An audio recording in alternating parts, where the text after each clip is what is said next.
What if you could get a 24-bit high-resolution audio interface with 2 mic inputs, instrument support, and multiple outputs for barely just $100? Today, we're testing the BlueAVS Bluecaster 2, a 2-input, 4-output USB audio interface designed for musicians, podcasters, and content creators. But the real question is, can this actually compete with the popular interfaces, or is it just another cheap sound card?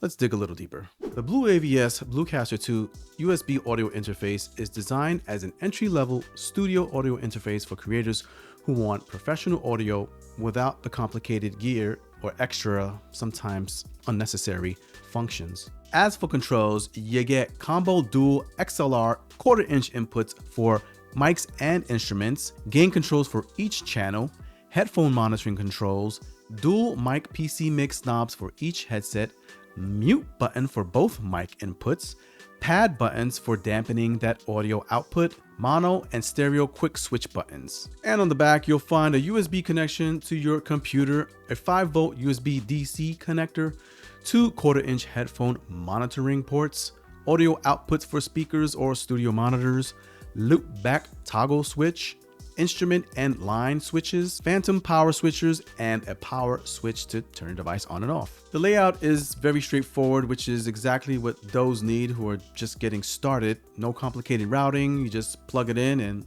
kind of start recording. With all that said, the Bluecaster 2 is designed for several types of creators. So one is podcasters, of course. 2 inputs allows for host and guest recording. 2 musicians can record vocals and instruments simultaneously. Pretty awesome.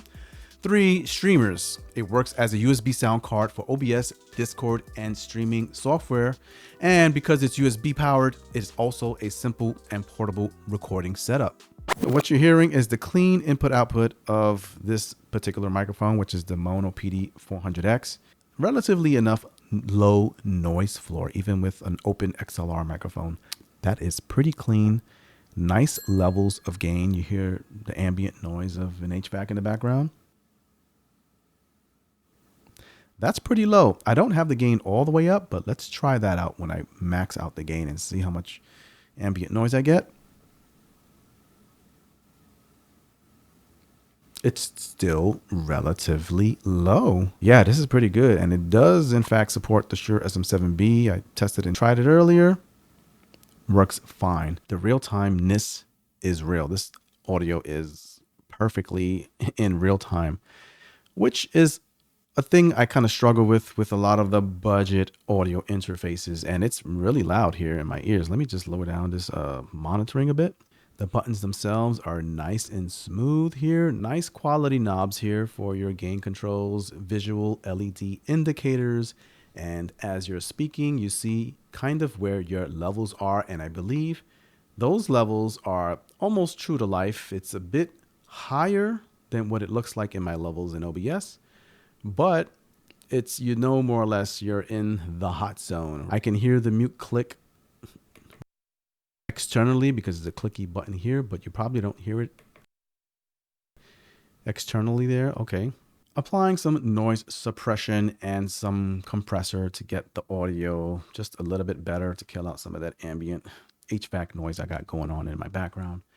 And this is the clean audio quality. What do you think? Is it loud? It sounds super loud in my ears. And if you find that sometimes you're loud and you want to like a quick control for that loudness, you can just tap the pad, dampen that audio when you start getting a little bit crazy. It almost acts like a limiter or a compressor combination of some sort. So if you're on Windows, you kind of just want to make sure that you got the ASIO drivers, which BlueAVS does provide. This is the website where you get the ASIO driver niceness USB audio device driver version 6.0 as of this recording.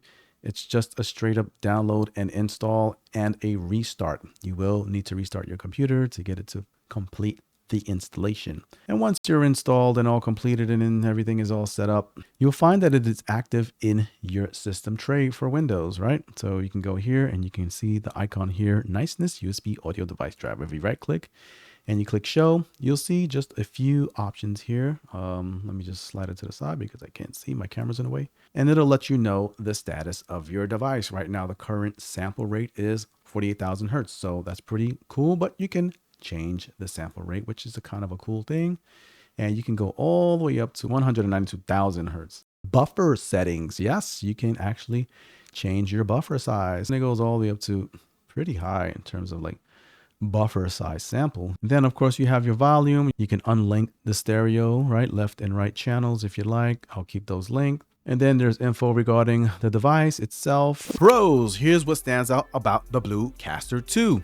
High recording resolution with 24-bit flexible combo inputs, mic, instrument, or line level. 2-in, 4-out configuration, useful for monitoring and routing. Affordable entry point, positioned at a budget studio interface, kind of somewhere intermediate, somewhere in the middle. Dedicated ASIO driver support. So for creators just starting out or somewhere beyond starting out, this is a pretty solid feature set.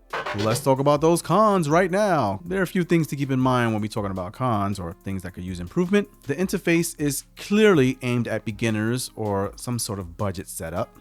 So you won't likely get a few things: advanced DSP processing, built-in effects, or elaborate routing. Sometimes you don't need those effects, but the elaborate routing, sometimes you kind of need that. Brand recognition isn't as strong as some competitors, which means long-term support and software ecosystem could be limited. So is the Bluecaster 2 worth it? Well, if you're a beginner musician, podcaster, YouTuber, a streamer, just recording your content, looking for an affordable USB audio interface with dual inputs, the Bluecaster 2 offers a pretty solid starting point, or somewhere in the middle point. For a budget creator setup, that's kind of exactly what most people need and what they're looking for.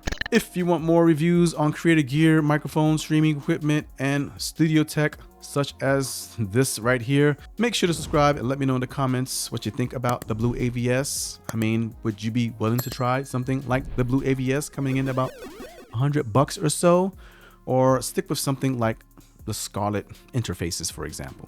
I don't know, you tell me. And with that, check out this video right here, because that's going to take you to a whole other device to help you improve your studio and content creation setup. Check it out. What is it? I don't know. Let's see what it is. Matter of fact, let me click it.